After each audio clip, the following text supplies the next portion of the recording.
Media lately. The DMX had a ride or die. We call it a ride or die. He had a girlfriend, his fiance, Desiree Lindstrom. Desiree Lindstrom was the longtime girlfriend of DMX. And because she was DMX's ride or die, she felt that if she went to court and explained to the judge about the nature of their relationship, the judge would grant her control over DMX's estate. Well, after she endured this massive heartbreak, this sadness of watching the man she loved die, she was also greeted with some unfortunate information from the judge. And that information from the judge was that the court does not recognize a ride or die. There is nothing about being a ride or die that gives you legal status in any state throughout this country or any part of the world. So we're going to talk about the dangers of being a ride or die versus becoming an actual wife. And I'm going to break that down for you in an honest way here on drboycetv.com. So get comfortable, buckle up your seatbelt. We're going to get started right now.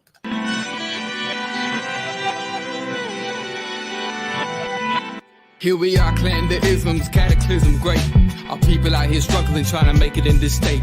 Everybody out here doing it, but we the ones too late. Now family, we the ones who gotta delegate. Get that money in the power, never be fake. Stick to co-sign for 3. What did he say? Create jobs, support our own. Educate the same and buy back your home. Got 3 degrees, triple 10. 3 PhDs, now we on the CNN.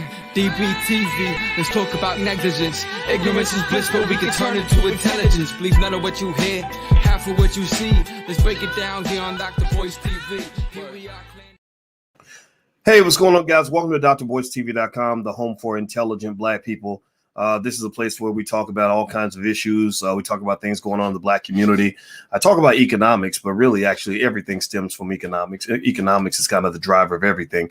We also believe in the B1 philosophy. B1 means we are Black first. Black first means that we solve our own problems before we solve anybody else's problems. B1 means that we believe Black people can be number one when it comes to wealth building within the next 50 years. B1 also means we understand we must be one in order to be successful. That means building families. That means getting along. That means working together. If you agree with this philosophy, put a hashtag B and the number 1 in the chat. Hashtag B1. That's the calling card. Put that B1 in the chat. Use that hashtag whenever you're having B1 level conversations in the community. We are the elite force of the Black community. We are the Black elite, not because of education. There's a lot of educated dummies, not because of wealth. There's a lot of rich people who aren't worth a damn. We are the elite because we have an elite vision for our community. We believe deeply in Black excellence. And I want you to remind yourselves of that every single day, because that's what we do. And we ain't backing up for nothing. So put a B1 in the chat if you understand where I'm coming from, if you can relate to this conversation. If you can't relate to this conversation, then I kindly ask you to walk out the door so grown folks can start talking. Now, give me a yes or no. Give me a yes or no. How many of you heard about DMX and what happened with DMX and his girlfriend in the estate? There was an interesting thing that happened with DMX where DMX, we know that he died, right? You know what happened with him passing away. DMX died far too young, much younger than he should have died. A lot of people weren't surprised when he died because a lot of us have known about the drugs for a long time. Drugs are the curse on the Black community. When the CIA put drugs in the Black community, that was like dropping a nuclear bomb. That was like dropping a nuclear bomb on every Black neighborhood in America. A lot of you have things that you're dealing with in your families right now that you never would have dealt with if the CIA had not dropped that nuclear bomb of drugs onto your families. Many of you have relatives that were hooked on drugs. That was my dad and my stepfather. Many of you have people in your family who were incarcerated for drugs. That was my father. Many of you have relatives who died over drugs. That would be my homeboy, my best friend, Greg Wilkins, who was killed by a dope dealer, even though he didn't use dope and didn't sell it. But to this day, I mentor Greg's daughter because he's my buddy and my brother, and I know he'd do the same for me. So drugs to me are just literally the worst poison ever dropped into a community. I don't mess around with drugs. Professor Carl Hart at Columbia University went on the Breakfast Club to try to explain why using a little bit of drugs is okay and a little bit of meth is all right. I don't know if y'all remember that, but the guy went on there. And God bless him. I mean, if he can be a functional drug addict, then that's his choice. But I don't play with drugs. I don't play with drugs. Malcolm X told you a long time ago that the white man will sell you the liquor bottle and then he will lock you up for being drunk. And so when you see big corporations, big white corporations that are mass marketing drug addiction to your children, they are killing you. They are murdering you in the street. And y'all got the nerve to talk about Black Lives Matter. Black lives don't matter to you. If Black Lives Matter, they wouldn't be slaughtering your babies and slaughtering their futures right in front of you. They're killing your kids. kids. So many of these young black men are killing themselves early, like slowly committing suicide. That's why it's slick. That's why you don't catch it, because it's a real subtle suicide. It's that suicide that takes like 15, 20 years for it to happen. But y'all know who I'm talking about. Y'all got cousin Pookie, little Rerun in your own family, but you know that Rerun ain't gonna live past the age of 40 or 45, and that is being promoted in the music. That is being dropped into your food, and it's dropped into your Kool-Aid, and everybody's drinking the Kool-Aid because you have learned, unfortunately, to worship people who have given themselves a death sentence. Now, give me a second. I'm going to try to kill this fly. I hate flies in my office, and I think I got him. Just forgive me. That's my own little quirk. These stupid flies drive me. I got this stupid little fly thing that's supposed to kill them, but it ain't working, so I'm kind of mad about that. So let's get back to the conversation. So back to DMX. So DMX was a great rapper. He was a smart guy. You could connect to him, right? He was very honest about who he was, like Mike Tyson. When Mike Tyson talked, you can't help but to love Mike Tyson. You can't help it. He scares you, but you love him. Well, DMX is kind of in that category. And so when DMX died, I'm gonna keep it 100. It didn't surprise me at all when DMX passed. I thought the only thing that surprised me is I thought he'd be gone sooner, because it's hard to live like that and to keep living for a long period of time. People like that don't live a long life, just to be honest with you. So when DMX died, I was curious to see what was really going on with the situation with the family and everything else. Well, according to what I've been reading, now maybe I'm wrong, maybe there's more information out there, maybe there's things that the public does not know, but from what I've been reading, the estate was pretty much where I thought it was going to be.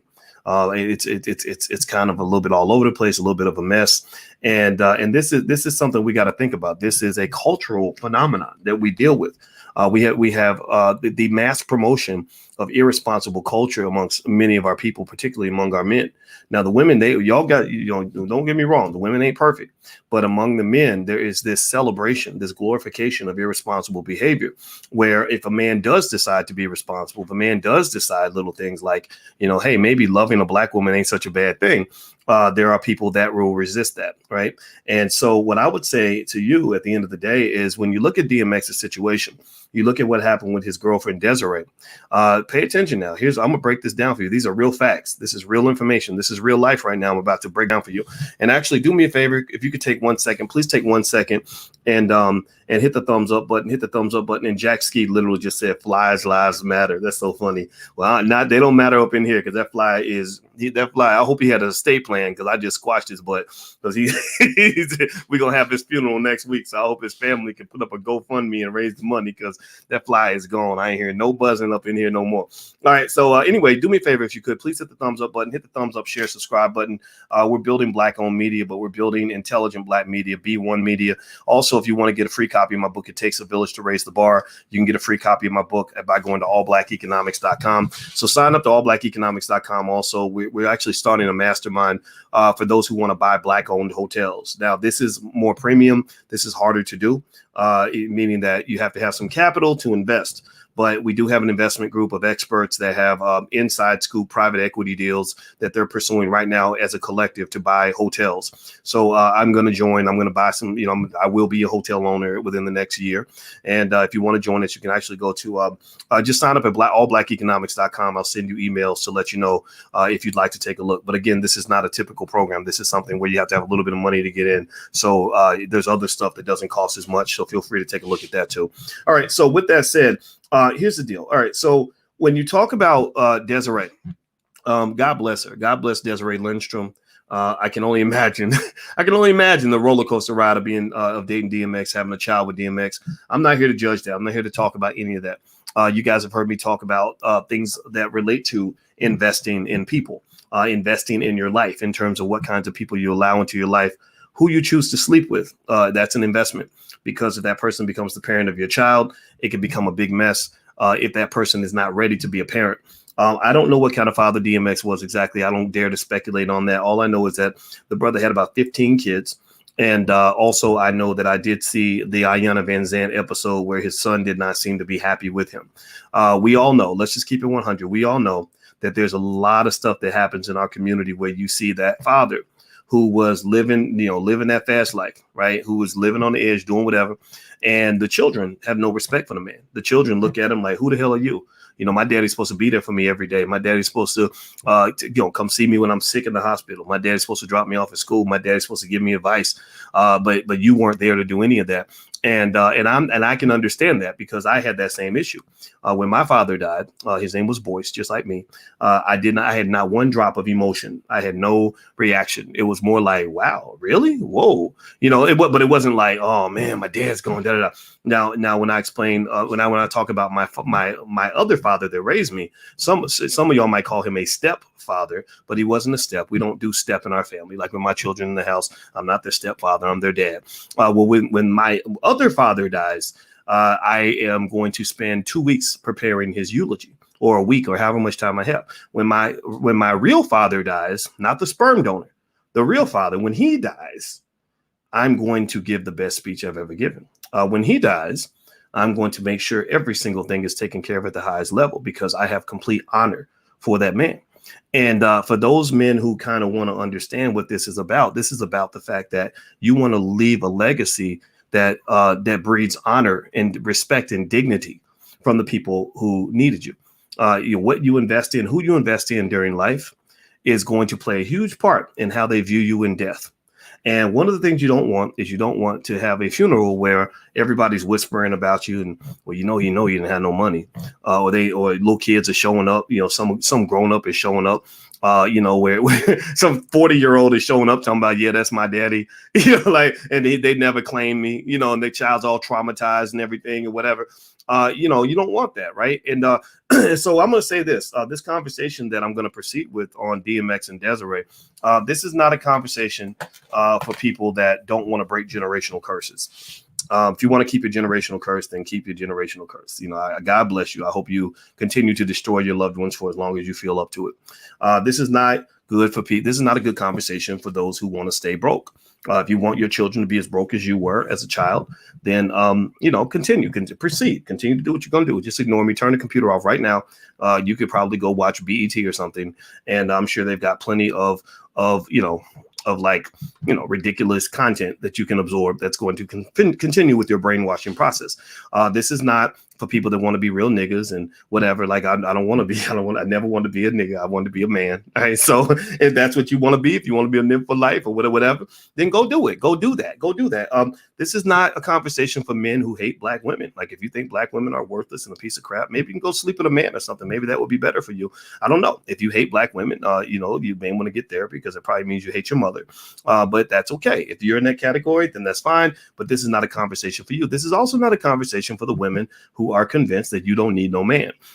This idea that men are not necessary in your household is what's destroying your households. When you look around and you see kids all over the place and chaos breaking out everywhere, kids getting molested, families going broke, all these terrible things happening, kids growing up emotionally unbalanced, boys not learning how to be men, girls not learning how to deal with a man, all that links to the missing father in the household. The missing father is as terrible to the black community as a missing mother would be. We all know that when the mama's gone, everything falls apart. In the movie Soul Food, remember when Big Mama died? When Big Mama died, everything went to hell. Remember that? Y'all remember the movie Soul Food? Give me a yes or no if you remember the movie Soul Food and what happened when Big Mama died. Everybody stopped talking. Everybody started fighting, and it just got chaotic, right? Well, when Daddy's not there, same thing. You have similar problems. You just are so accustomed to the dysfunction that you don't even know that it's a problem. Unfortunately, some of us, and again, it's not our fault. This is white supremacy. White folks did this to us. They CIA, drugs, all that. We know the whole story.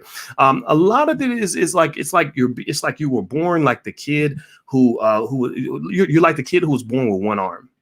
The kid with one arm never knows how great it would be if he had two arms. Like he never understands that because since he was a baby, he learned how to eat with his right arm. He learned how to do everything with one arm. He learned how to put on his clothes and even play basketball. You got one arm kids that play basketball and they're pretty good at it, right? So effectively, a lot of times we grow up without something and we think that it's all completely normal, that not having something is as good as actually having it.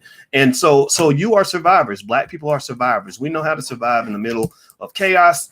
We know how to overcome horrible nightmares. We know how to survive things that are incredibly traumatic, things that white people would probably just like go crazy over. We can handle that. And unfortunately, that kind of leads to some interesting outcomes that cause problems. Now, here's one of the things I remember hearing some singer, rapper, somebody that said these hoes ain't loyal.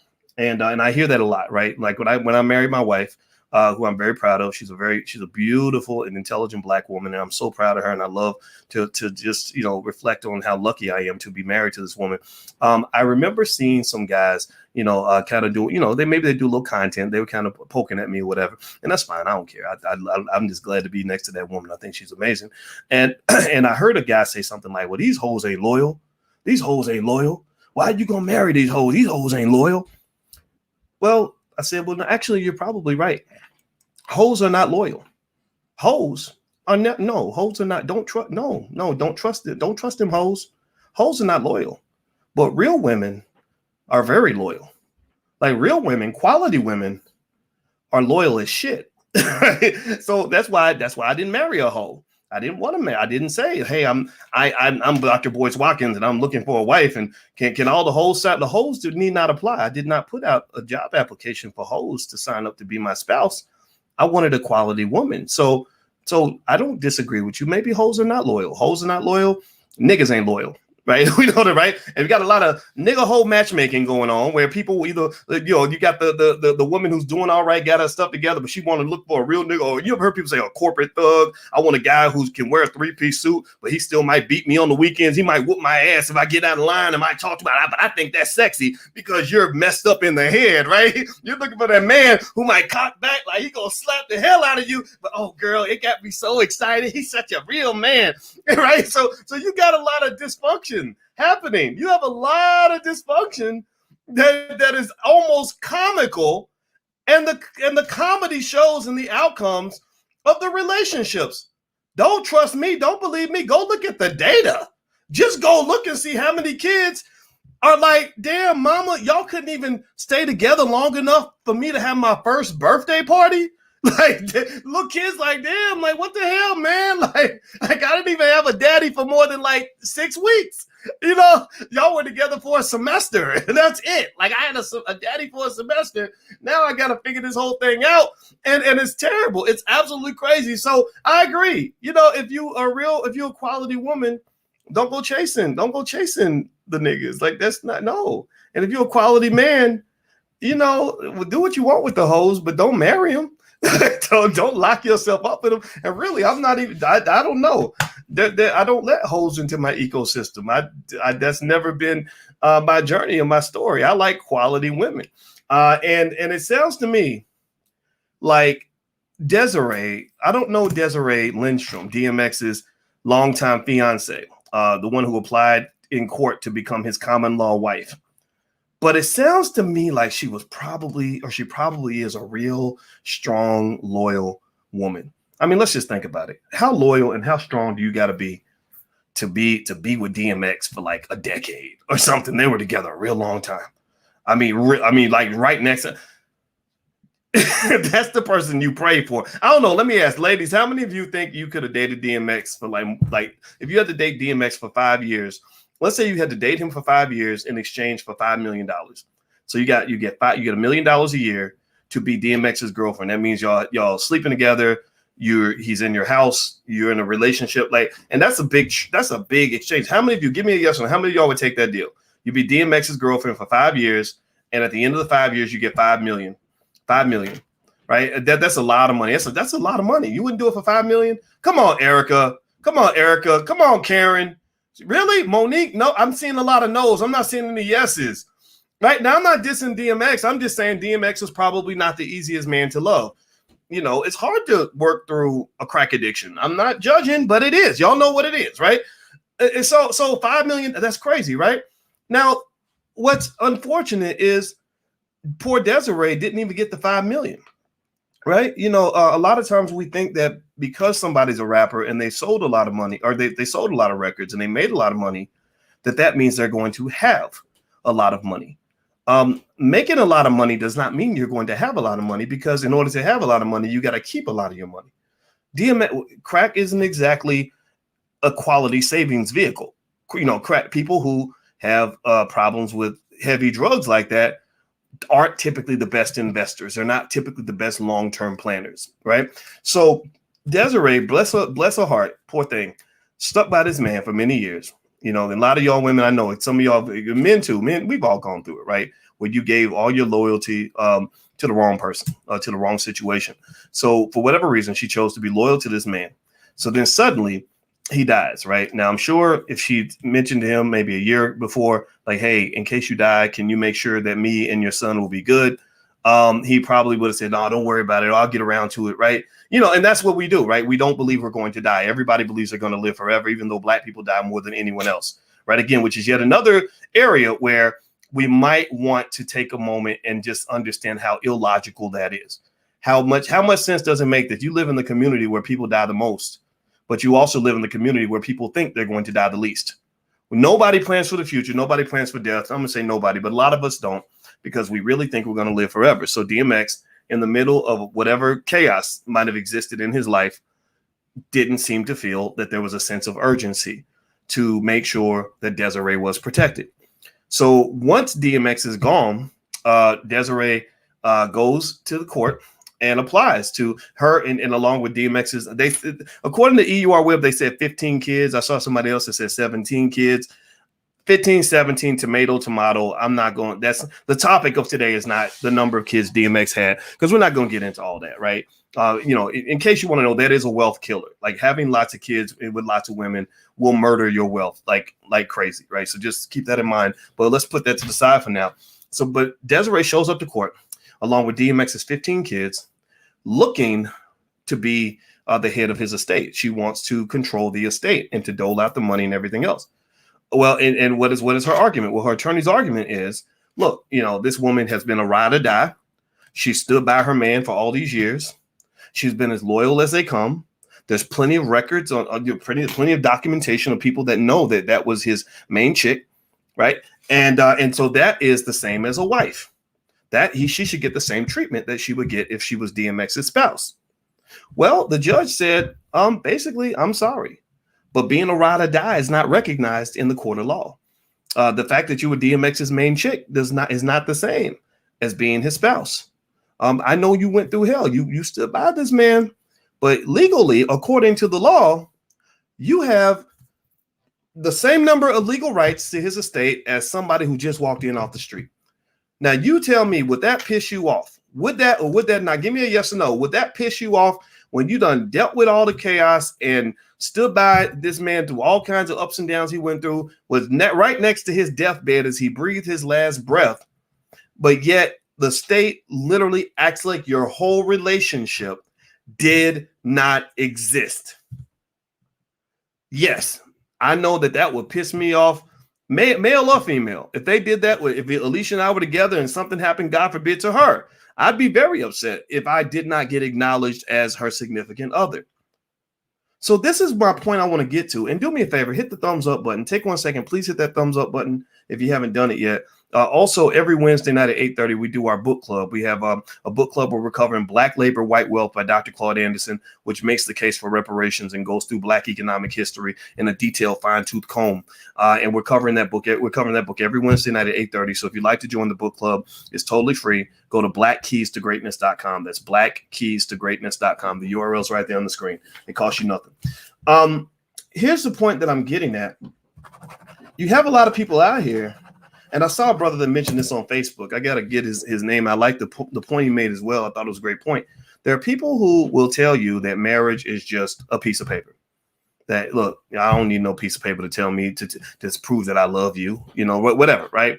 Or that marriage, and then some people feel like marriage is just a burden, right? They're afraid of it, right? They feel like it's too much responsibility, things like that. And I'm not judging that. That's totally on you to make that decision, because even I didn't want to get married for a long time. I didn't, you know, people, the whole internet seemed, there were quite a few people on the internet that speculated as to why Alicia and I were friends for such a long time before we got married. Well, a lot of it was because Boyce was not trying to find anybody. I wasn't trying to be a wife or get a wife to, you know, at all. Like I was okay with my life, right? I needed to pick the right situation. So I'm okay if you think that marriage isn't for you. I'm not judging that. I'm not telling everybody to run out here and get married and do what I did. If you find the right situation, that's on you.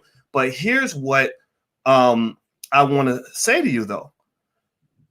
There is no replacement for that piece of paper, especially when the shit gets real. When it gets extra real and you're talking about somebody up in the hospital and you're trying to get access to the person you love so you can go in there and check on them, make sure they're okay, they're not going to recognize street marriage. They don't recognize hood polygamy or whatever the hell you think you leaning on, whatever you think you got. I'm his main chick. I'm the ride or die.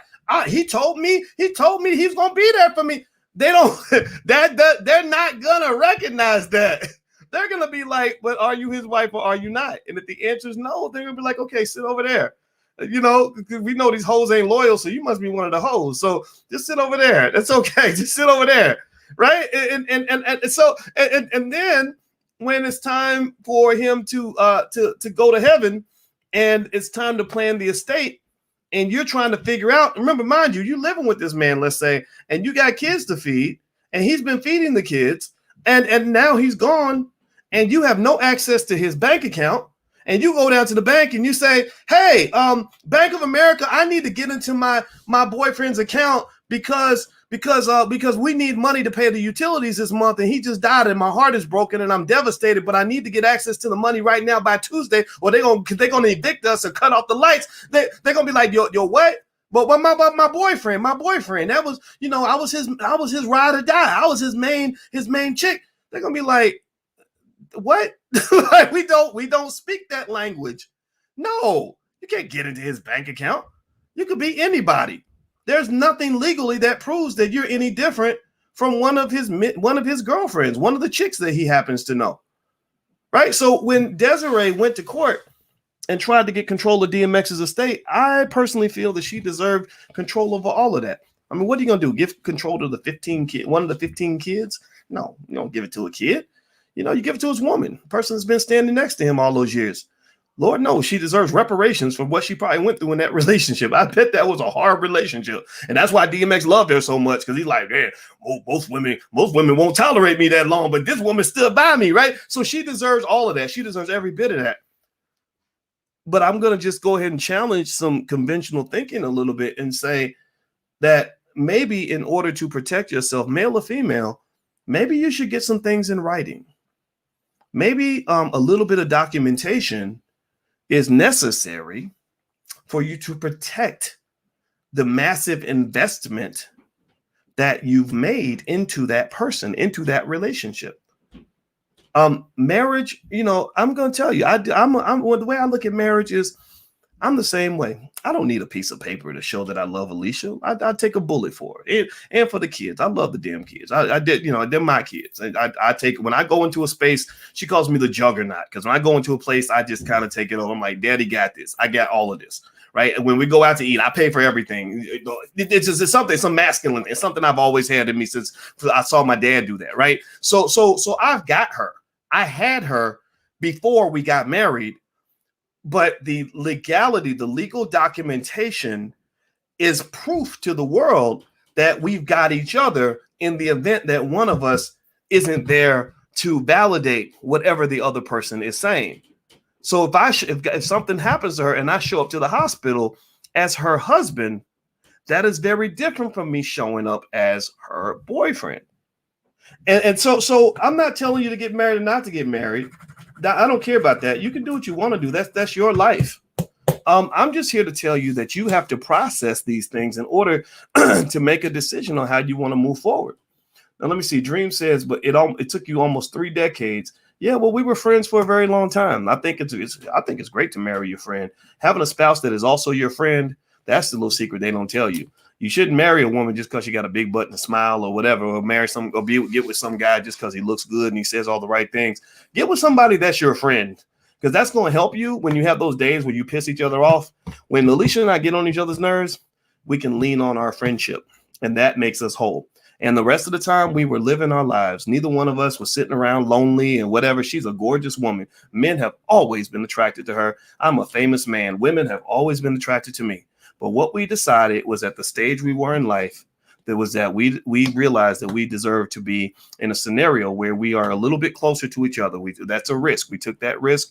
And also, it's something that worked for the stage, for the point we were in our life. Right. When we were 30, we wouldn't have made that same decision. Neither one of us would have. So make the decision that works for you, but don't let these suckers get you out here stuck in a situation where you're making a heavy investment in a person or in a relationship or in a situation, and your investment is not protected. If it's not protected, then you're going to lose. You're going to lose. Let me see here. Let me see. Doc, talk that stuff. You are exactly right. Yeah. You have to protect. Let me see. I see Sharice made a donation. Thank you very much. She says you and your platform are very appreciated. Thank you. But you are welcome. Thank you very much for your kind words. I truly appreciate that. I'm gonna answer a few more of your questions here. Let me see. Dual says your will is your last love letter to your family. Yeah. So let's talk about that for a minute. If you don't take the time, DMX did not have a will. Now, I hope that he had an estate plan or a trust or something like that. Not having a will is not necessarily does not necessarily mean you did not make a plan for your family. There's a lot of people that don't have a will that are just fine. But what you have to have some sort of vehicle that allows for the transfer of your wealth in an appropriate fashion. Because here's what happens, and this is something that was very personal to me, because I talked to my brother about this, my biological brother, the brother I did not know. When a man does not respect the value of his empire, when the man does not respect the people around him, does not make plans for the future, it creates a lot of chaos and a lot of confusion. Bad leadership, I believe men are natural leaders in certain ways. Women lead in particular ways, but men lead in other ways. And bad leadership creates chaos. It creates confusion. And so when I was talking to my brother, we're trying to sort through. My father died a couple years ago, and we were trying to sort through, who's who, what's what, who's connected to who, what does he have any other kids? What did he do with his life? And so, so the big thing is, now let me see. This brother said, so you're a toxic simp. No, you're a simp. That's why you're going to get banned. So everybody say goodbye to Dream Big Godcast. He's going to get out of here. This is a conversation for smart people and grown ups. So you got to get up out of here, brother. All right. So he's gone. So thank you. We got to get the niggatry out of the building. It's like swatting flies. I swat flies and I swat Negroes. So if you come in there with that nonsense, you're going to get swatted. So don't, if you are in that category, just be quiet, because when you talk and reveal yourself, then I'm going to have to ban you for life and you'll never be invited in here. Being part of this platform is a privilege. It is not a right. I'm not begging for YouTube followers. I never have done that. I still won't do that. If you're not the right type, then you got to go. I want you to leave, because I have no use for people that want to see the Black community continuously destroyed, or the Black family to be ruined, or the Black woman to get stepped on, or the Black man to get disrespected. I ain't got time for none of that. None of that. And neither should you. Neither should you. You should stand up and speak up against that nonsense. Some of these people ain't got no damn sense. So anyway, with that said, when you have bad leadership in a family, you have confusion. So when DMX dies, because there's no estate plan, because there's no will, because there's no trust, because there's nothing in place according to what has been presented in the media, it creates a situation where suddenly everybody's like, well, what the hell? What are we going to do? Who's going to pay for this? Who's going to pay for the funeral? What is there any money left? If so, how are we going to dole this money out? And then next thing you know, what happens is you have fighting. When there's chaos and confusion, there's fighting. So next thing you know, your children and your loved ones are all locked up in court, fighting over your money for 5 or 6 years, when you could have resolved all that by simply sitting down for maybe about 2 hours with a lawyer or whoever to just make sure that everything was straight. That's it. And I'm not making fun of DMX at all. This is not anti anything. Some of us have these generational curses that were passed to us, from family. I mean, DMX, that poor guy, first thing that happened to him was his daddy told his mama to abort him. And then his mama took him, said, hey, babe, we're going to go visit. We're going to go visit the shelter for children. And his mama took him there and left him there. So that's going to create tremendous issues for a kid for the rest of his life. I don't think you can ever overcome that. So I'm not making fun of him. I'm talking about the generational curses that we are committed to. I'm talking about the addiction to bad decisions that many of us have. I'm talking about the fact that we are okay with this idea that we can keep making terrible decisions and somehow things are going to magically work out. They're not going to work out. It's always going to be bad. And the question that you have to ask yourself as an adult is, do I want my children to live the same nightmare that I did? As a man, I'm talking, and I'm going to talk to the men for a minute. As a man, why would you leave your family in that kind of condition? I mean, seriously, right now, if somebody was going to attack your family, would you sit there or would you do something about it? I'm asking the men. Like, if somebody was going to go attack your woman, attack your kids, or your kids were hungry, would you do something about it? Or would you just sit there and let it happen? What would you do? Answer the question in the chat. Well, the thing about protecting the family, you will protect your family, right? Well, the thing about protecting your family means that a man should want to protect his family in life and in death. Your death is like the most devastating thing that could ever happen to the people that love you. If you are a quality man. Now, if you're a piece of shit, I don't talk to guys like that. Those are not my crowd. That's not my culture. Those are not my people. I'm talking to the men that really want to be men. And so if you died, that's the worst thing that can happen to them. They lost you, man. They're going through hell. They're traumatized. Everybody's crying. The kids got to go through 20 years of therapy. My daddy died when I was 12. I mean, it's horrible. And then you compound that because you didn't make a plan. You had no insurance policy. You making all that money, taking pictures on Instagram with big old stacks of hundreds, like a cell phone, and bragging and sitting in front of your Mercedes, talking about I'm blessed today, right? Imitating rappers, imitating these dumbasses that they mass market to you, and your kids didn't even have a life insurance policy. Come on, man. No life insurance policy, no estate plan, no will, no nothing, no plan in place. So you're supposed to be balling. You're supposed to be Mr. Success. You're supposed to be Mr. Masculine. Again, you got a lot of men that know how to pretend to be masculine, but they don't know what masculinity really is. They never learn what masculine. Sometimes masculinity is when you fall back and you're prepared for battle, but you ain't always walking around with your chest out and smoking and drinking like, I'm a man. I'm a real man. No, masculinity means protecting your shit. It means holding it down for the people that love you. It means coming through for your kids, rain, sleet, snow, or hail. It means discipline. Discipline. Shout out to the soldiers in the room. That's why a lot of soldiers follow me, I believe, because soldiers get that. Soldiers understand. You could talk all day about what kind of a man you are, but if you ain't ready to hold it down when it's time to hold it down, then that all that goes out the window. A lot of people can talk about who they are, but show me. I'm one of the show. I'm part of the show me culture. Like, show me that you really man. Don't just tell me. That don't mean words don't mean a damn thing. Because if your babies are out here struggling and starving, your daughter done turned into a hooker, and your wife is out here doing only God knows what to get money because you died suddenly and you didn't hold it down, then I'm going to question you a little bit as a man. I'm going to look back and say, God, that man he didn't give a shit about nobody. And the same thing is true on the female side. I think that women, you got to really think about these things when you're talking about dealing with your man. See, death is interesting. Death is a terrible thing because death does not usually make an appointment, especially when you talk about some of the ways that our black men die. I've had people call me and tell me my uncle, who's 48, died of a heart attack suddenly.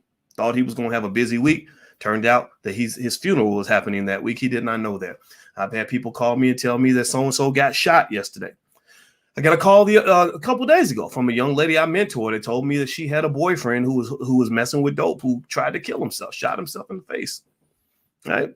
And the thing about, and this is a typical week. This ain't even a typical a month. Like every month I'm hearing about death.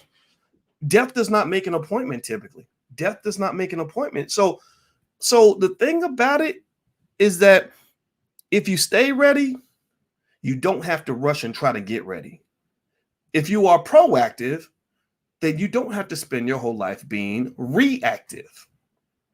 A lot of people ain't ready for stuff when it happens because they never think about these things when we talk about it. They hear me talk about it and they think, oh, well, Boyce is just up here preaching again, and Boyce is up here simping. He's simping for his woman. You're goddamn right. I'm gonna take care of my woman. If you think that's simping, then that means you're a simp in my view, because I take care of mine. You know, and I'm not, but at the end of the day, I want you to take care of yours. I'm really talking to people. Again, I'm not talking to people that are committed to maintaining generational curses. I'm not speaking to people who have a complete dedication to staying broke because you're imitating your favorite rapper. I'm not talking to black women who think that men are not necessary. I'm not talking to black men who think black women are a nuisance and black children are garbage. I'm not talking to the men who run around screaming that these hoes ain't loyal, because my question is, well, why are you hanging out with hoes anyway? You need to go hang out with some quality women, because I agree with you. Hoes ain't loyal. Hoes are not loyal, but quality women will have your back all the way to the end of time. They've been having your back for 300 years. They were the one who kept you, who hid you in the basement when Massa was coming to kill you. So quality women are the backbone of our community. But you're right, the hoes ain't loyal. So that's why I'm not going to marry a hoe. I'm talking to the people that want to do better. I'm talking to the people that are looking for a guideline and a framework so that you can develop the structure necessary for your family empire to survive after you're gone. I'm looking for the people who don't want something as tragic as death to ruin everything good they could have done for their children. I want people who are determined to ensure that your children are going to be better off than you were, not those who want your children to recreate the generational curse that you were forced to endure in the 1980s, 1990s, and the 2000s. Okay, so and if you're not in that category, then you should probably go, because these are not the people I'm speaking to. Those people only get mad because I want to spray the disinfectant on all the viruses that have affected our brain. And I know it's hard for some people to hear, but some of you will cheer because you understand exactly where I'm coming from. And my goal is to encourage you to go out and do what you know you need to do to make sure you're holding it down for the people that matter. So God bless Desiree, DMX's fiance, girlfriend, whatever exactly she was. She deserves all of that in the estate. But I want you to understand that the court will not recognize you as a common law wife, ride or die, best girlfriend, whatever you were for him in life. None of that will matter in death. So you might want to think about getting some things in writing. And if he doesn't want to do that, they might get mad at me for saying this, but if he doesn't want to do that, you might want to think twice, because that could mean he's not a planner. And last time I checked, men who tend to be successful tend to be men who plan, and women too. My wife is a planner. That's one of the things I liked about her. She plans for her success. That's why she's a very successful person. People who don't plan typically fail. They typically struggle. They're stumbling all through life. Everything they do isn't working out. But people who make a plan tend to be ready for the future. So pick somebody who makes plans. That's a really important factor in success.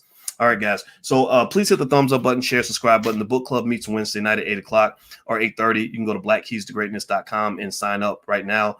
We meet every Wednesday night. We're going to cover Black Labor, White Wealth with Dr. Claude Anderson. Also, please hit that thumbs up button, share, subscribe button before you go. If you know somebody that needs to hear this conversation, feel free to share it with them because I really think these are more discussions our community needs to have so that we can get past all the nonsense, because they market childish behavior to you. And a lot of times you see adult men and adult women engaging in very childish behavior. And a lot of that is due to what they're putting in front of you in media. And we ain't trying to be kids out here. We're trying to be grown-ups. So go be grown. Take care of your families. God bless you. Love you guys. I'll talk to you soon. Take care. Peace.